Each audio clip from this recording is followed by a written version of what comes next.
Bismillahirrahmanirrahim. Assalamualaikum warahmatullahi wabarakatuh. Selamat pagi anak-anak. Bagaimana kabarnya pada pagi hari ini? Mudah-mudahan kita semuanya senantiasa dalam lindungan Allah Subhanahu wa taala. Amin Allahumma amin. Baik, langsung saja ya. Hari ini kita akan membahas materi mengenai ayo membayar zakat. Seperti yang sudah saya tampilkan video pembelajaran hari ini. Baik, mohon untuk disimak dengan baik. Yang pertama yaitu pengertian zakat. Secara bahasa, zakat itu artinya menyucikan, membersihkan, atau juga bisa berarti bertumbuh. Itu secara bahasa. Kemudian, zakat secara istilah adalah mengeluarkan dan memberikan sebagian harta kekayaan atau sebagian rezeki kita kepada orang-orang yang berhak menerimanya. Itu pengertian zakat secara istilah. Dasar hukum zakat. Zakat itu hukumnya wajib bagi setiap orang Islam. Dasarnya apa? Yaitu yang pertama, Al-Quran Surah Al-Baqarah ayat 43. A'udzubillahi minasyaitonirrajim. Bismillahirrahmanirrahim. Wa aqimus salata wa atuz zakah warka'u ma'ar raki'in. Yang artinya, dan dirikanlah sholat, tunaikanlah zakat, dan rukuklah beserta orang-orang yang ruku. Jadi pada ayat tersebut itu sudah jelas ya. Di situ ada dua perintah, yaitu yang pertama perintah sholat, terus kemudian yang kedua yaitu perintah zakat. Terus yang berikutnya, dasar hukum yang berikutnya yaitu hadis yang diriwayatkan oleh Bukhari dan Muslim yang berbunyi, Buniyal Islamu ala khamsin, syahadati an la ilaha illallah wa anna muhammadar rasulullah wa iqamis salah wa ita'iz zakah wal haji wa sawmi ramadan.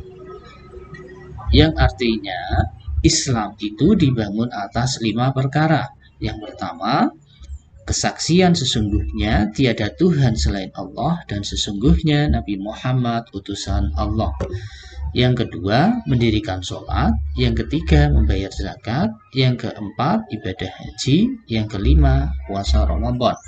Pada hadis tersebut juga sudah jelas bahwa itu menjelaskan tentang rukun Islam ya, rukun Islam.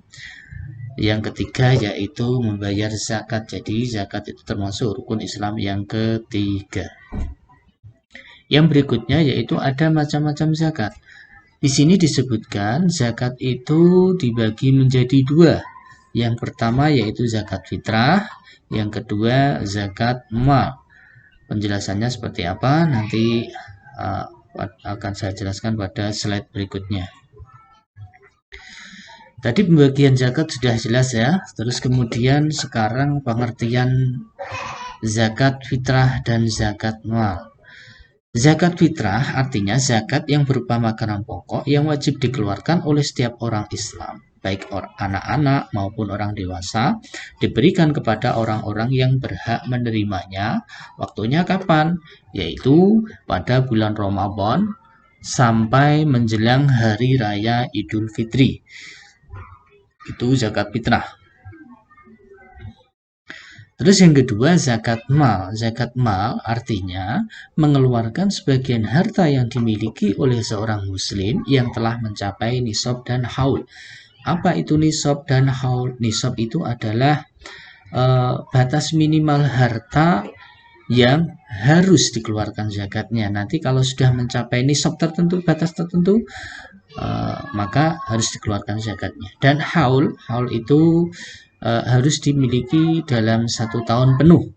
Itu. Nah, dikeluarkan untuk diberikan kepada siapa zakat mal itu? Diberikan kepada orang-orang yang berhak menerimanya.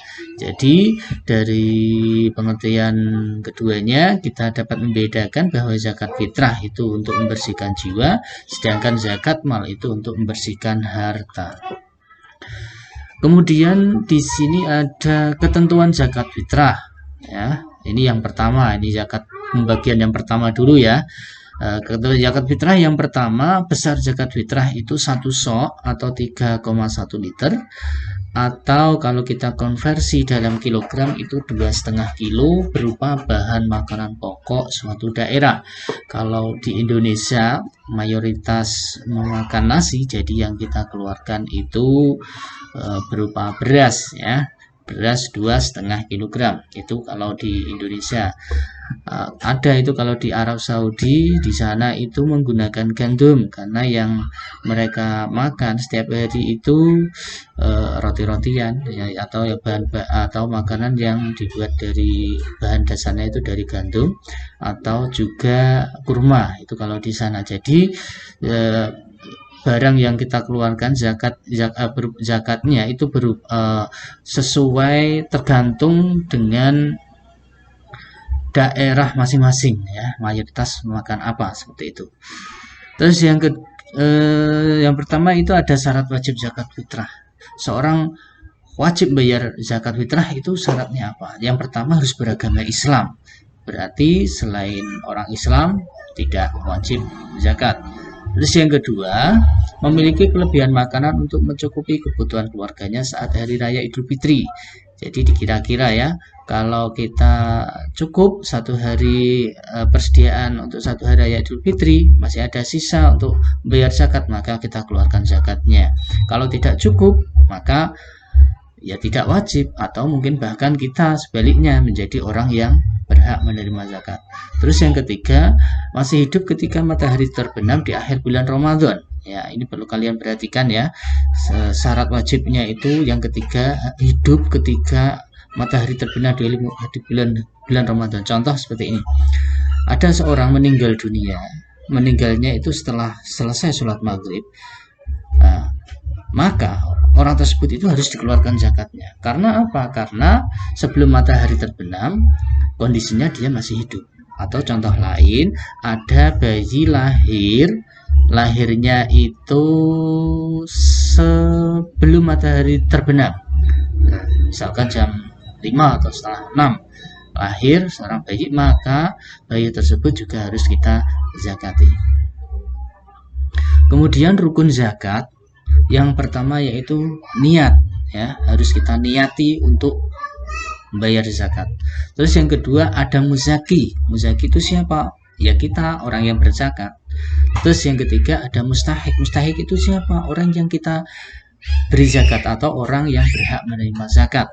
Terus yang keempat ada barang atau harta yang kita gunakan untuk berzakat. Contohnya beras. Waktu pelaksanaan zakat fitrah itu kapan?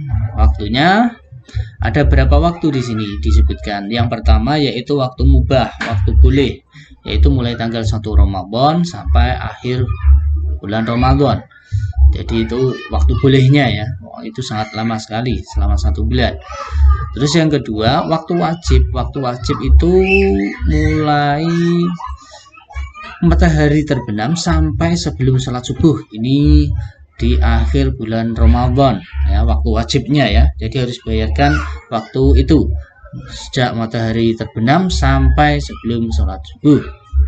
Terus yang ketiga waktu afdol. Waktu afdol itu waktu yang utama, yaitu setelah selesai sholat subuh sampai sebelum sholat id. Jadi ini waktu afdolnya itu sangat mendesak, segera ya. Jadi hati-hati jangan sampai kelewat setelah sholat id. Nanti kalau kelewat sholat id, maka itu bukan zakat lagi itu nanti.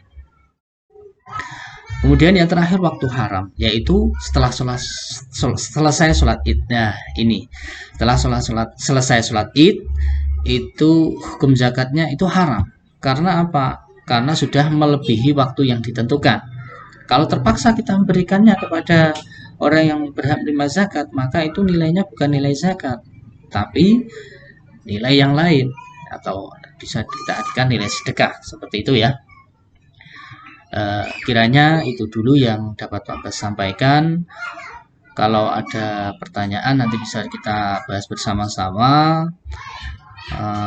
Dan saya mohon anak-anak untuk